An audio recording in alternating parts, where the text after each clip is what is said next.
여호수아 24장 14절에서 18절까지의 말씀입니다.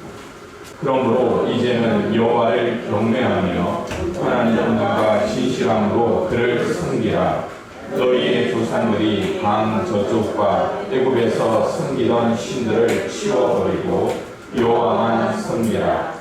만일 여호와를 섬기는 것이 너희에게 좋지 않게 보이거든 너희 조상들이 강 저쪽에서 섬기던 신들이든지 또는 너희가 거주하는 땅에 있는 아모리 족속의 신들이든지 너희가 섬길 자를 오늘 택하라. 오직 나와 내 집은 여호와를 섬기겠노라 하니 백성이 대답하여 이르되 우리가 결단코 여호와를 버리고 다른 신들을 섬기기를 하지 아니하오리니 이는 우리 하나님 여호와께서 친히 우리와 우리 조상들이 인도하여 애굽 땅 종되었던 집에서 올라오게 하시고 우리 목전에서 그 큰 기적들을 행하시고 우리가 행한 모든 일과 우리가 지나온 모든 백성들 중에서 우리를 보호하셨으며 여호와께서 또 모든 백성들과 이 땅에 거주하던 아모리 족속을 우리 앞에서 쫓아내셨습니다. 그러므로 우리도 여호와를 섬기리니 그는 우리 하나님이시니라 하리라. 아멘.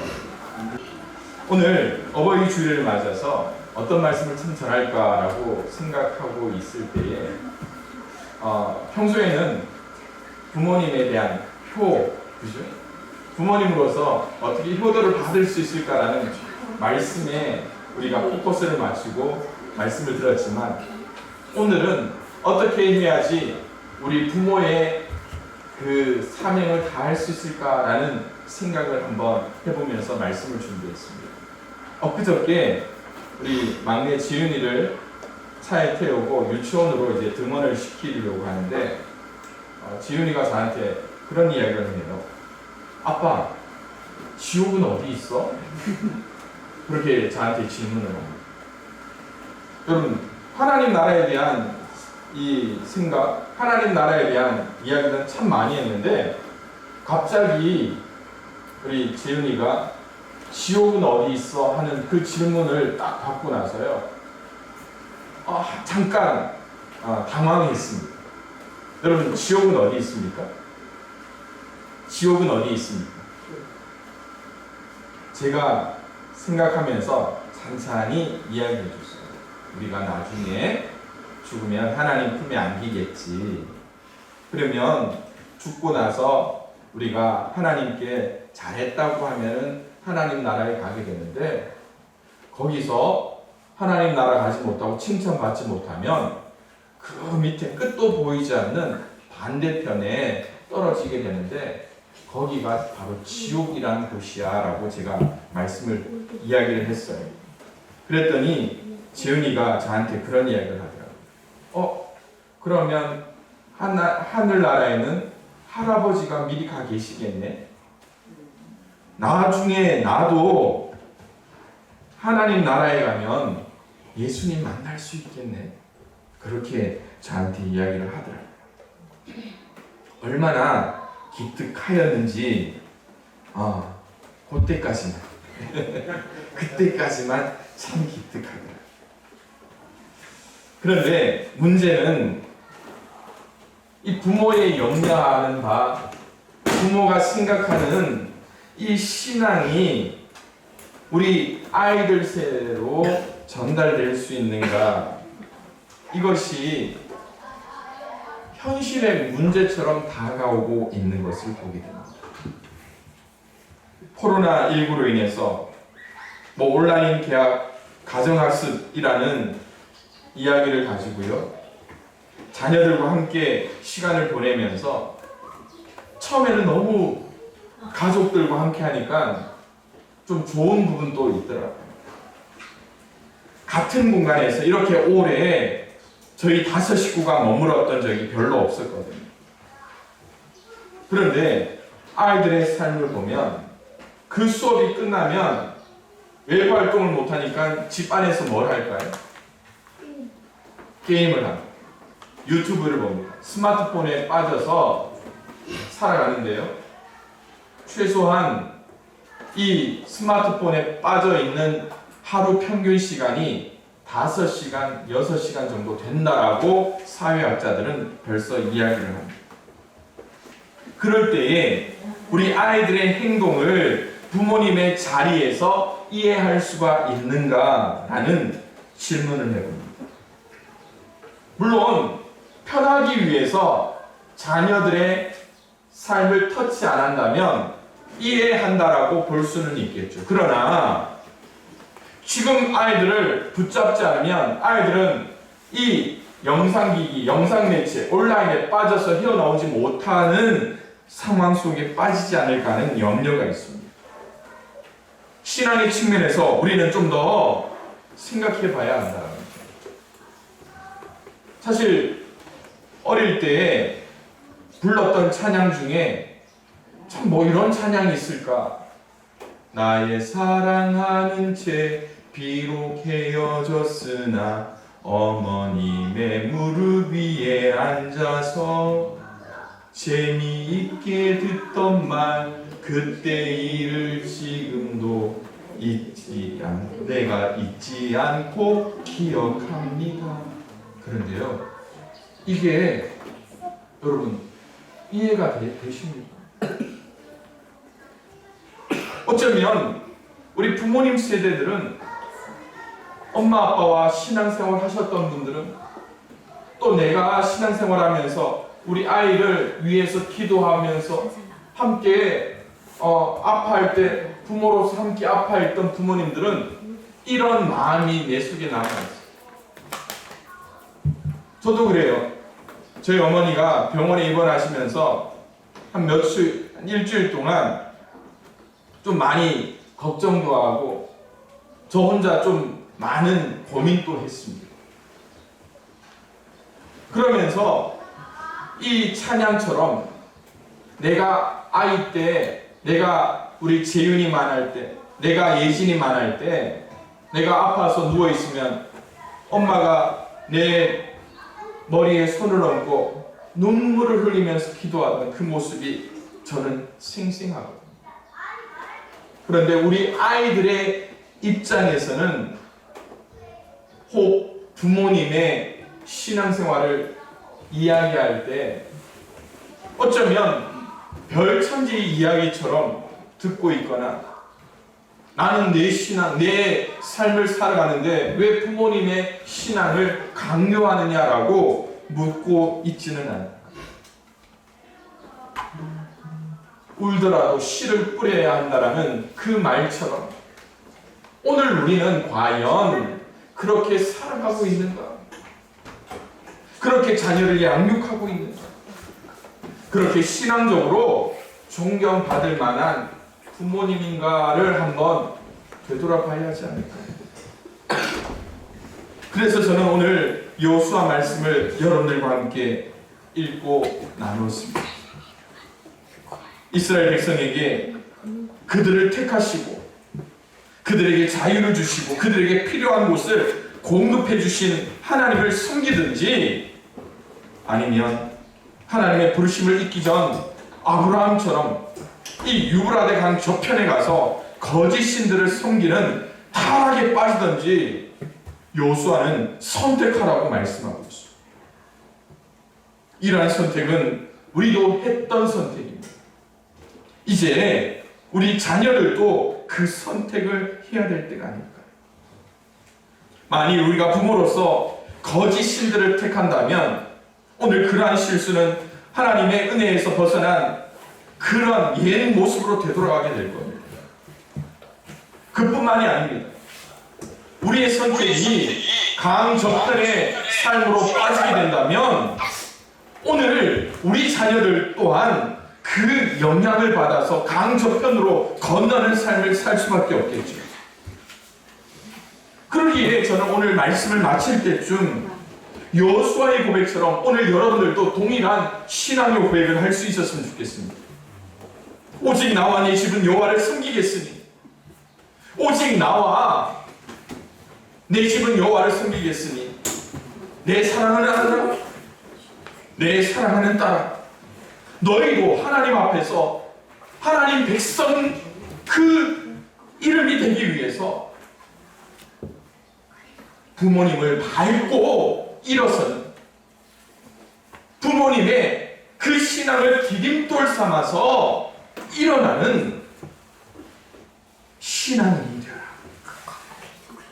그런 기도와 결단이 오늘 일어나야 하지 않을까요? 그러기 위해서 저는 앞서 말씀드린 대로 이 어버이날에 존경과 사랑이 아니라 어버이의 사명에 비중을 두고 말씀을 전하기 원합니다. 그래서 저는 오늘 나와 내 집은 여호와를 섬기며 하나님 나라를 소망하는 믿음의 가문을 이루기 위해서 첫 번째로 하나님의 사랑, 하나님의 자녀를 세우기에 집중하며 기도할 수 있는 우리 부모님들이 되었으면 좋겠습니다.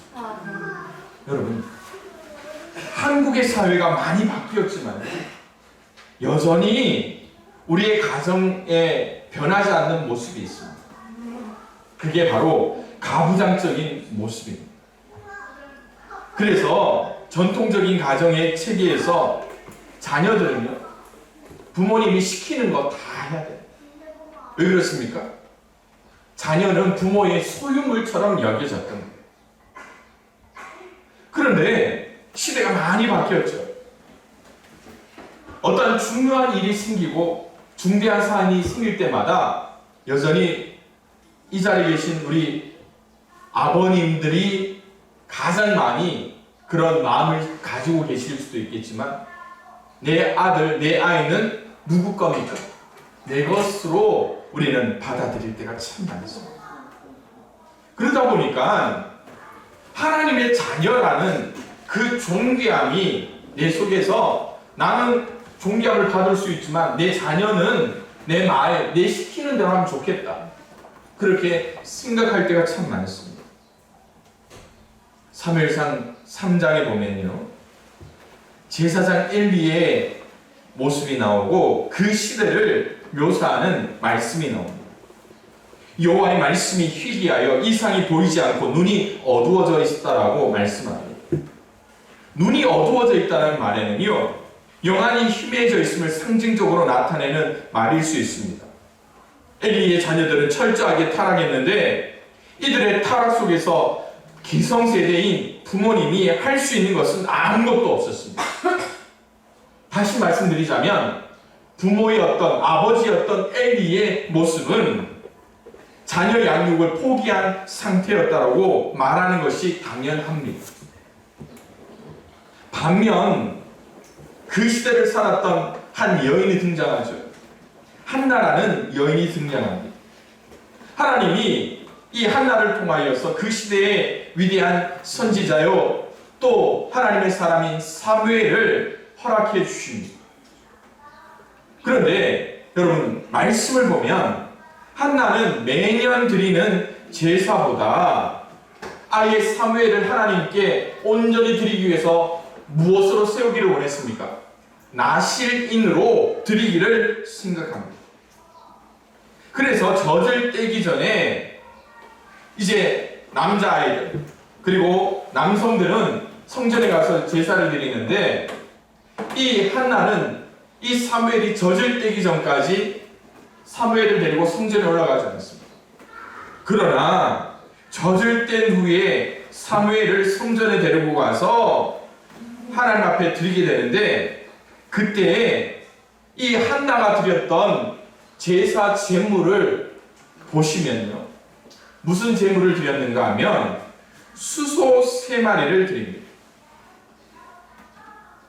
수소 3마리는요, 국가적인 제사에 봉헌하는 제물로 구별되어 있습니다. 한나는 아들을 국가제사로 하나님 나라를 위하여 드린다는 의미로 수소를 봉헌하였습니다. 이렇게 하나님께 사무엘과 더불어 수소를 드림으로 말미암아 그 영적인 암흑 시대에 하나님께서 사용하실 그 위대한 지도자를 하나님 앞에 드리면서 그 시대의 희망을 밝히고 있다는 것을 보게 됩니다. 그 결과 어떤 일이 일어납니까? 이 사무엘이 점점 자라매 여호와와 사람들에게 뭐라고요? 은총을 더욱 받더라라고 말씀하고 있습니다. 오늘 우리가 살고 있는 이 시대에는 한나와 같은 어머니가 점점 사라지고 있지는 않습니다. 자녀를 신앙으로 양육하고 하나님의 자녀로 들임받는 그러한 한나와 같은 어머니들이 점점 드물어져 가고 있는 것을 보게 됩니다. 2017년 한국복음주의 목회자협의회에서 설문조사를 했습니다. 자녀들을 위한 가정에서의 신앙생활이 어떻게 진행되고 있는가? 이 설문에서요, 일주일 내내 가정 안에서 신앙적인 행위나 모습이 보이지 않는다라고 설문조사를 한 가정이 60%예요. 60%. 벌써 이제 17년, 18, 19, 20, 4년이 지났기 때문에 이제 그 설문을 다시 한다면 비중이 더 높아질까요? 낮아질까요? 맞습니다. 그러기에 먼저 우리의 가정에서 신앙교육이 회복되어야 일주일에 한 번 이상 자녀들과 함께 신앙을 나누고 축복하는 시간을 가지는 것이 왜 그렇게 어렵습니까? 코로나19 이후에 이제 모든 국가가 문을 닫습니다. 나라마다 이제 국경이 닫히게 되는 그러한 시대를 살고 있습니다. 나라만 닫힐까요? 아닙니다. 이제 가정마다도 이제 점점 폐쇄화되어가는 사회로 바뀌게 될 겁니다. 그 속에서 우리 가정이 살아날 수 있는 믿음의 방법이 한 가지가 있습니다. 여러분, 최소한 자녀들의 신앙을 위해서 식사 시간에라도 함께 기도할 수가 있어야 됩니다. 잠자리에 들 때 아버지 어머니의 기도가 그 속에서 나타나야 하지 않을까요? 그리고 어려운 일들이 생길 때마다 자녀들에게 기도를 부탁하고, 또 자녀들이 힘들어할 때마다 자녀들의 기도의 제목을 받아서 함께 공유하는 그런 신앙활동이 이제 가정에서도 일어나야 한다는 것입니다. 정확한지는 모르겠지만 중국에서는요, 이 자녀들의 신앙의 이 표준을 삼기 위해서요, 공산당이 하는 일이 있습니다. 중국에서는요, 만 19세 이하의 연령에는 종교를 가질 수 없게 했다라는 이야기가 있습니다. 왜 그럴까요? 청소년 시기에 종교를 가지면 평생 종교를 가지고 간다라는 이야기가 있습니다. 청소년기에 유실론적 이념이 자리 잡으면 무실론적 공산주의와 충돌한다는 것입니다. 그래서 청소년기의 중요성을 우리에게 가르쳐주고 있습니다. 그 이후에서라도 여러분들의 가정이 믿음 안에서 살아나야지 여러분들의 가정이 살아날 수 있습니다. 성경에서 말씀하시는 대로 여러분의 가정이 믿음으로 일어날 수 있는 것 아닙니까? 부모를 공경하라. 이것이 마땅하니라. 이것이 옳으니라. 그 말씀을 내가 받기 위해서는 내가 먼저 자녀를 세워야 한다는 것입니다. 이 청소년 시기가 그렇게 중요한 겁니다. 특별히 우리나라 역사를 보더라도요, 독립운동을 했던 그 시기를 보면 여러분들 얼마나 청소년기가 중요한가요? 백범 선생도 19살에 의병단에 가입함으로 나라를 살리는 일에 앞장섰습니다. 유관순 열사도 16살에 18살에 3.1운동을 주도했던 것을 보게 됩니다. 한국교회 청소년들, 그리고 우리 교회 청소년들, 청년들을 한번 보십시오. 얼마나 나약합니까? 그러나 하나님의 사람으로 세워야 하는 사명이 우리 가운데 있다라는 것입니다. 요엘서 2장을 보면 말세에 자녀들이 장래 일을 보고 미래를 본다라고 말씀했습니다.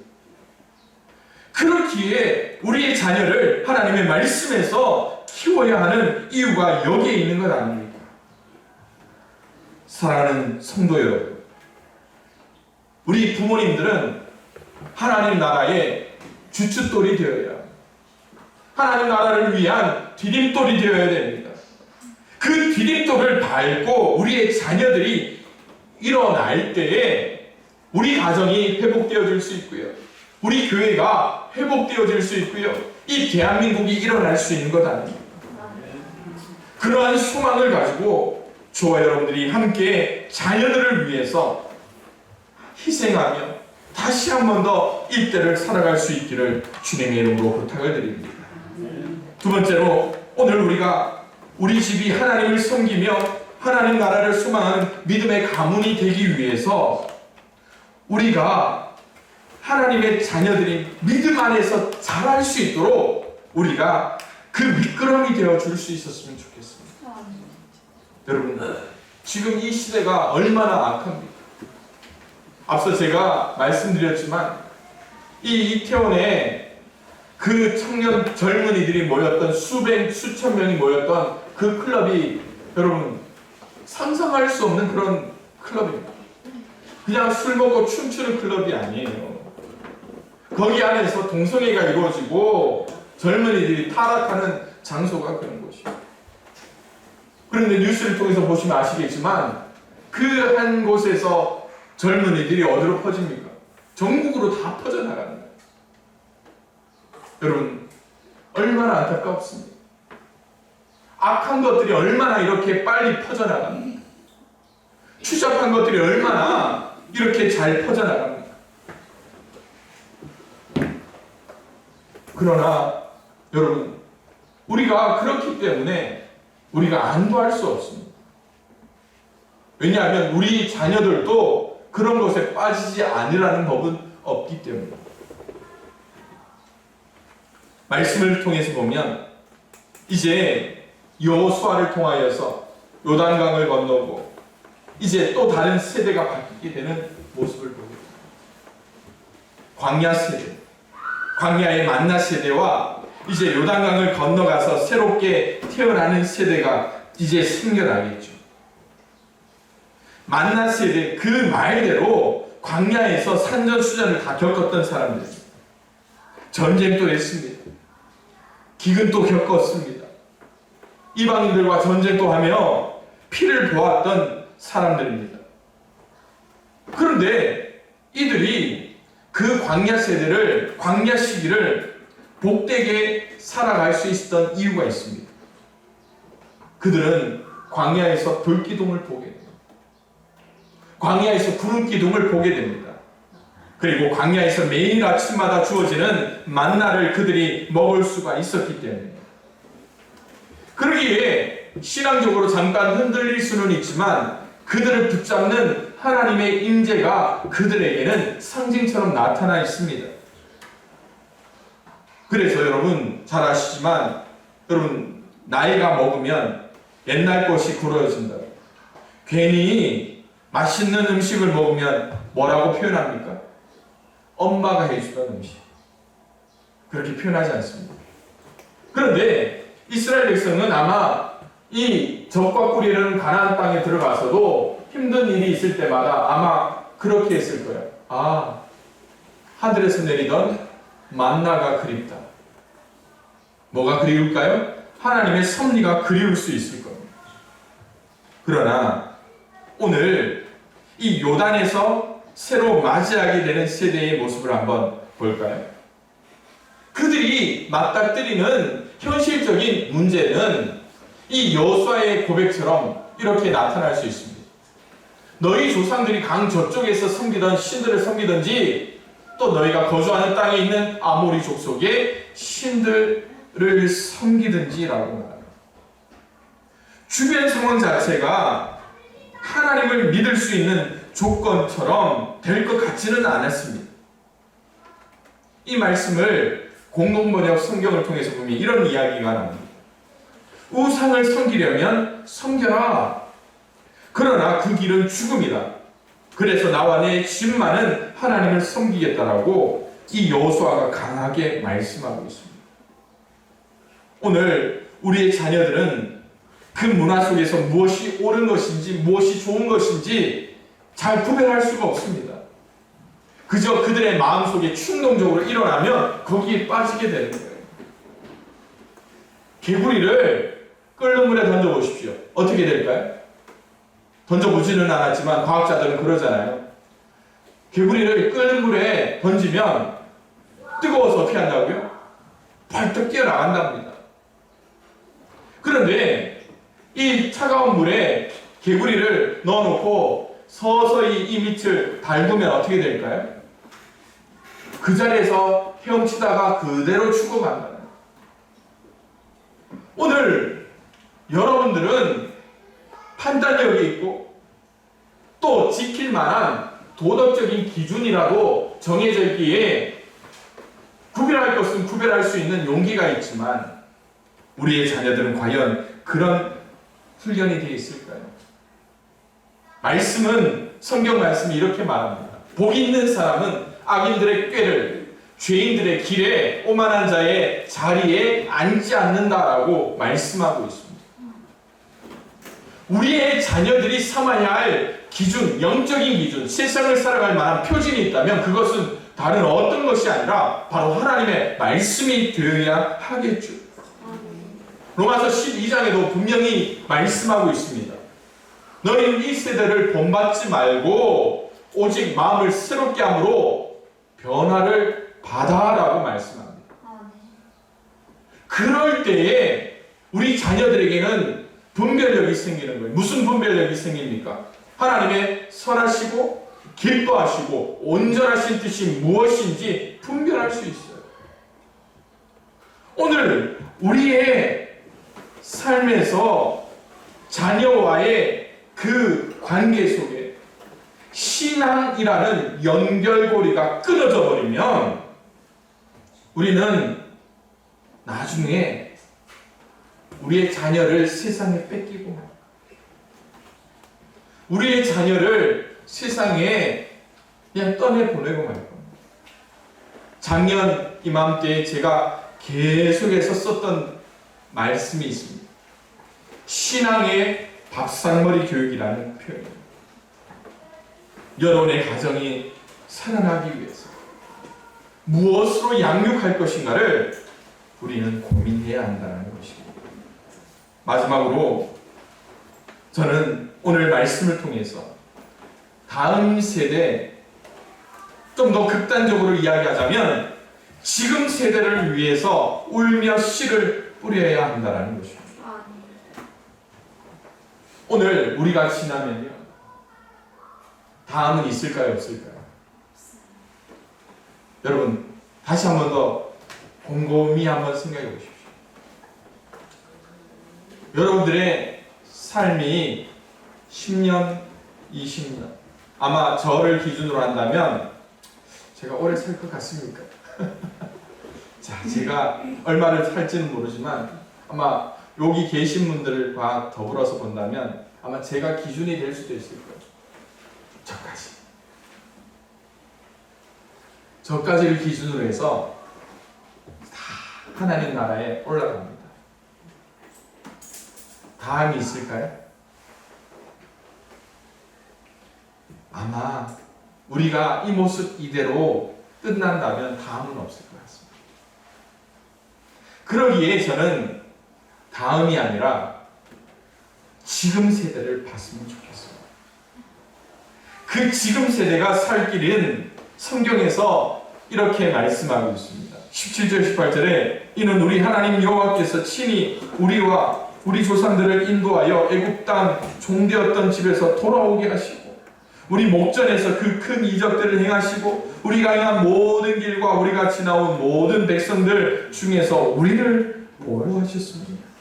여러분, 하나님께서 먹이시고 인도하시고 보호하셨음이 그대로 나타나잖아요. 그러나 이스라엘 반은 뭐라고 합니까?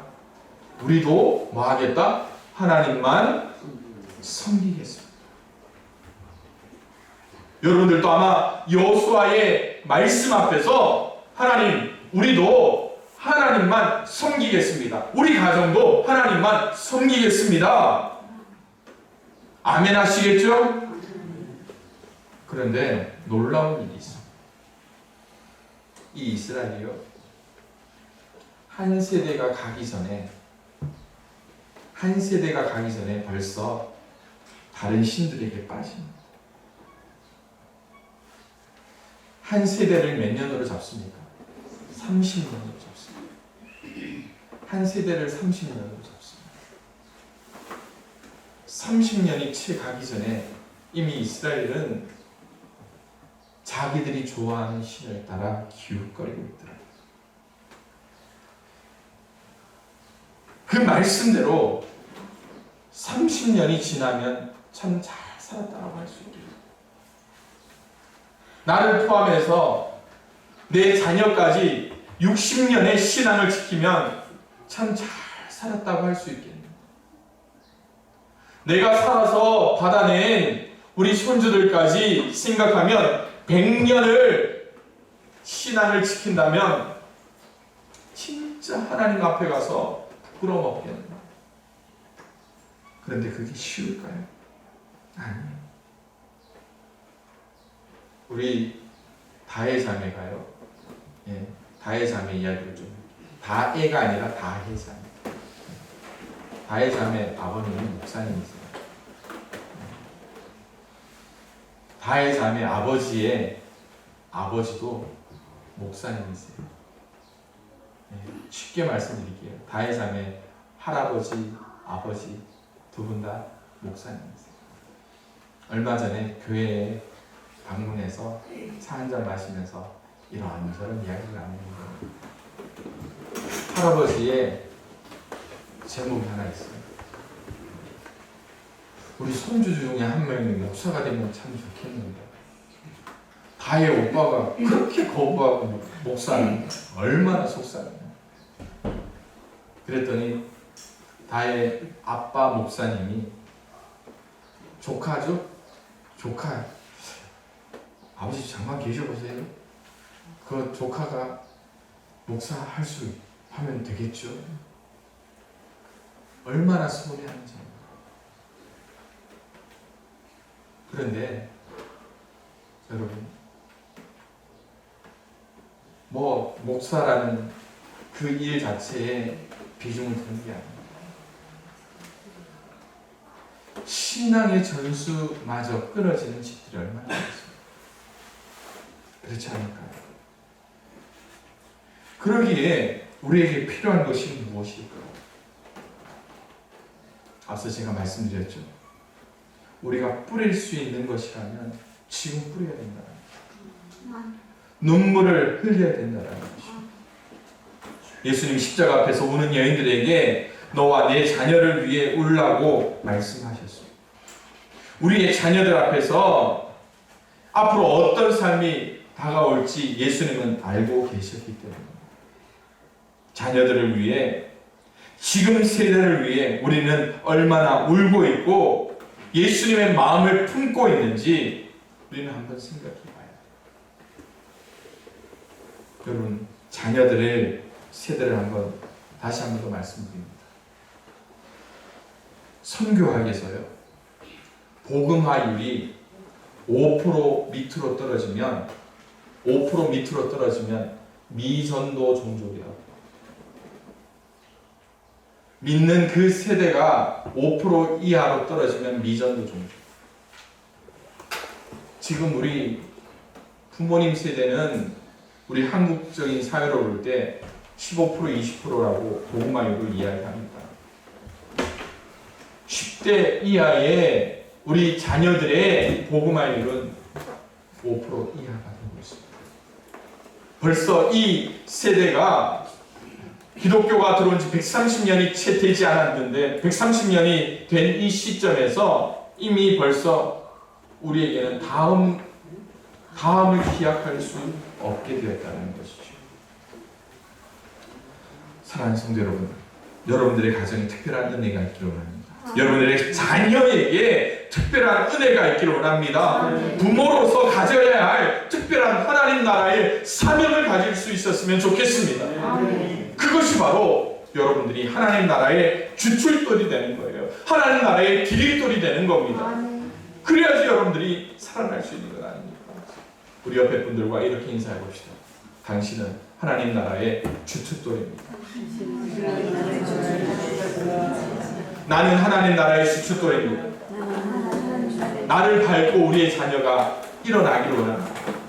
그런 기도가 우리 속에 나타나기를 주님의 이름으로 축원을 드립니다. 이 시간 함께 말씀을 생각하며 함께 기도합니다. 하나님, 나와 네 집은 여호와를 섬기며 살겠다라고 이야기했는데 우리 집에는 다음 세대가 있겠습니까?